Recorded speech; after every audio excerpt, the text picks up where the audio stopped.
அனைத்து இந்திய அன்னார முன்னேற்ற கழகத்தில் பிரிந்திருக்கின்ற சக்திகள் அனைவரும் தொண்டர்கள் ஒருங்கிணையாமல் வெற்றி பெற முடியாது. நடைபெற்று முடிந்த நாடாளுமன்ற பொதுத் தேர்தலில் இரட்டை இலை சின்னத்தை கேட்டு பெற்று வாங்கி 7 இடங்களில் டெபாசிட் பறிபோயிருக்கிறது. 13 இடங்களில் 3வது இடத்தில் வந்திருக்கிறது. பிற நாடாளுமன்ற தொகுதியிலும் மிகவும் பின்னடைமை சந்தித்து ஒரு தொகுதியுடன் வெற்றி பெற முடியாத ஒரு சூழல் இருப்பதற்கு காரணம் தொண்டர்களை பிரித்து வைத்திருக்கிறான்.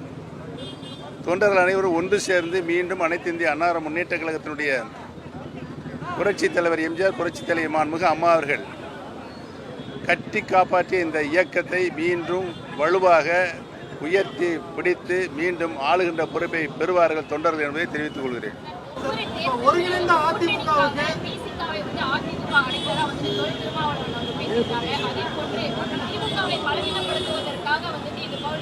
இது சம்பந்தப்பட்ட திமுகவையும் சம்பந்தப்பட்ட விடுதலை கட்சி தலைவர் அன்பு சகோதரர் திருமாவளவன் தான் கேட்க வேண்டும்.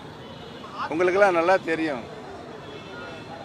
நான் ராமநாதபுரம் தொகுதியில் போட்டியிட்ட பொழுது என்னை தோற்கடிப்பதற்கு 6 பன்னீர்செல்வத்தை அங்கே கொண்டு நிற்பார். அது ஓவா பார்த்து என்ன நடந்தது?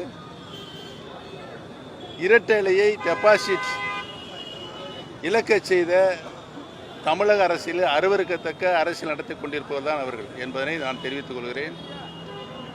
இந்தியாவிலே ஒரு சுயேட்சை வெற்றி பெற்றிருக்கிறார். இன்னொரு சுயேட்சையாக நான் பதிவான வாக்குகளில் 33% வாக்குகள் பெற்றிருக்கிறேன் என்பதனையும் தொண்டர்களும் பொதுமக்களும் எங்கள் பக்கம்தான் இருக்கிறார்கள் என்பதை தெரிவித்துக் கொள்கிறேன்.